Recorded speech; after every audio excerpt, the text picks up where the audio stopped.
At a young age, I had a lung disease in my lungs that could have just took me out right then and there.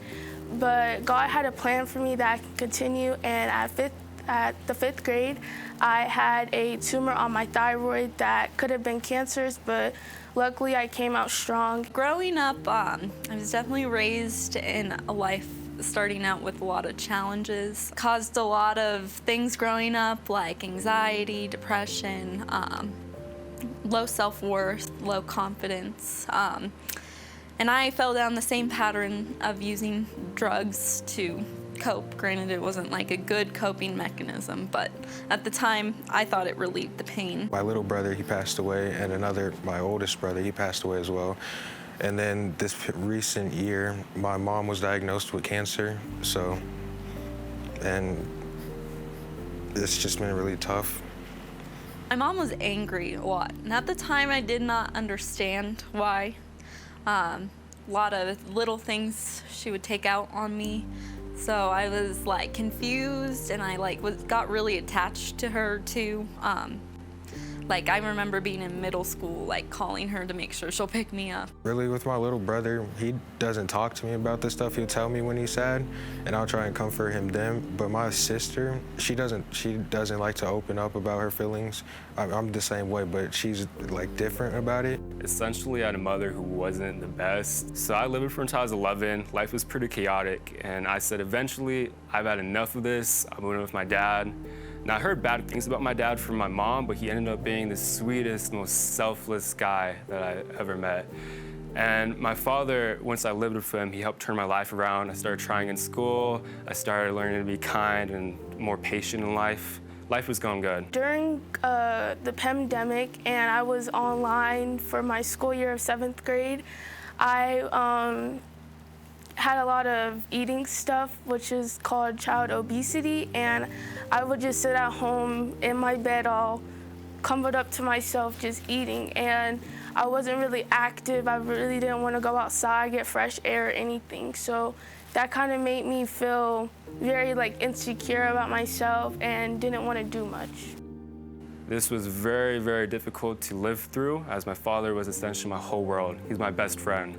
So when I lost my father, it was like losing a part of me. Growing up, I was bullied because I have cerebral palsy and scoliosis, and I've had to wear braces.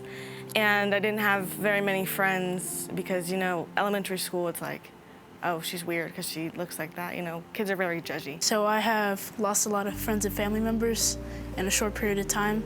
So rather than just sitting there and being sad and upset, I use that to power me and do good on the court and in the classroom, and just trying to make them proud.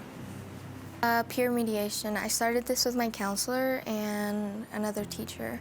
And we just came up with it because there was a lot of problems in the school between people.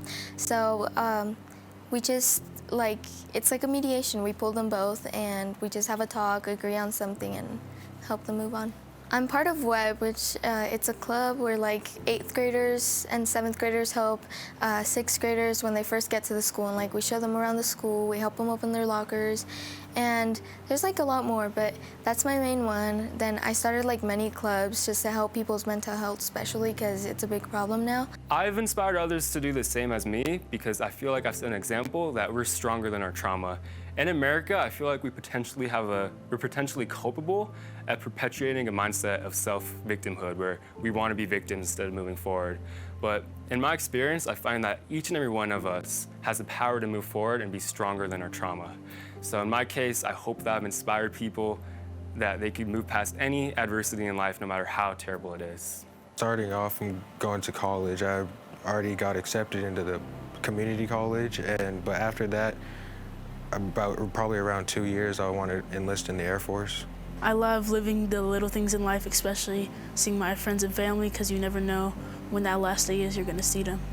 Other choices is a lawyer because you never know, someone might be having struggles all because of the color of their skin, maybe, and they may be presumed as a wrong way, but they actually aren't. And so maybe helping them with that and proving that they are innocent. As I got older, in middle school and high school, I've started trying to get involved in things like Link Crew and a leadership club, and trying to make everybody feel included and be kind of a friend to everybody, like even if it's only for a short amount of time, because you don't know what they have been through and what they're currently going through. I recently got a new job opportunity working with teenagers with like abuse. It's a family advocate, and so I'm hoping that I can go to school to eventually become like a counselor or something. I really feel called to, pass it on, pay it forward.